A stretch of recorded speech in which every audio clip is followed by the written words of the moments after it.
এ বিষয়ে আরো জানাতে গোপালগঞ্জ থেকে আমাদের সঙ্গে সরাসরি যুক্ত হচ্ছেন সহকর্মী সাব্বির আহমেদ। সাব্বির, আমাদেরকে জানাবেন যে আওয়ামী লীগের প্রতিষ্ঠা বার্ষিকী ঘিরে গোপালগঞ্জে কি কি বিশেষ নিরাপত্তা ব্যবস্থা নেওয়া হয়েছে, প্রশাসনের পক্ষ থেকে বিশেষ কি ব্যবস্থা নেওয়া হয়েছে, বিস্তারিত জানাবেন।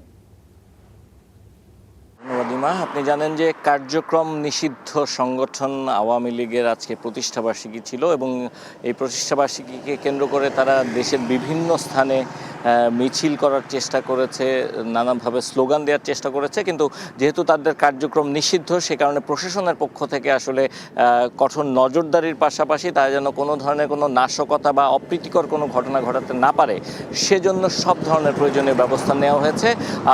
বিশেষ করে 6টি জেলায় সেনাবাহিনী মোতায়েন করা হয়েছে, তার মধ্যে একটি জেলা গোপালগঞ্জ। কারণ আপনারা জানেন যে এই গোপালগঞ্জকে বলা হয় মূলত আওয়ামী লীগের আঁতুড়ঘর বা আওয়ামী লীগের দুর্গ, যদিও সেই দুর্গে এখন ভাটা পড়েছে। কারণ এই গত যে নির্বাচন সেই নির্বাচনের গোপালগঞ্জে যে 3টি আসন রয়েছে 3টি আসনেই কিন্তু বর্তমান যে সরকার অর্থাৎ বিএনপির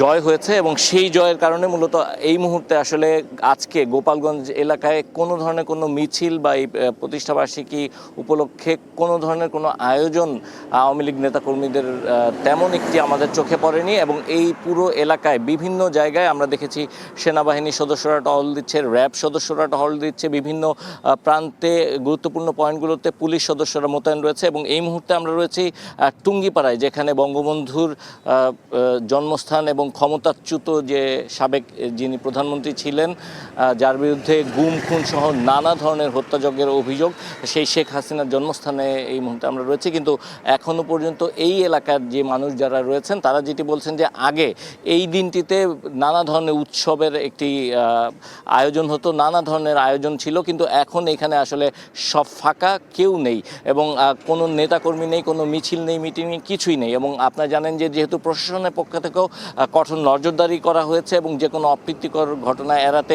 প্রয়োজনীয় ব্যবস্থা নেওয়া হয়েছে, তাই আসলে এই ধরনের কোনো কিছু আমাদের চোখে পড়েনি। এবং আমরা যতটুকু জেনেছি এখনও পর্যন্ত এই গোপালগঞ্জ জেলায় বেশ কয়েকজনকে আটক করা হয়েছে, যার মধ্যে কাশিয়ানী এলাকায় 4 জন এবং মকসুদপুর থেকে 2 জনকে আটকের বিষয়টি আমরা নিশ্চিত হয়েছি।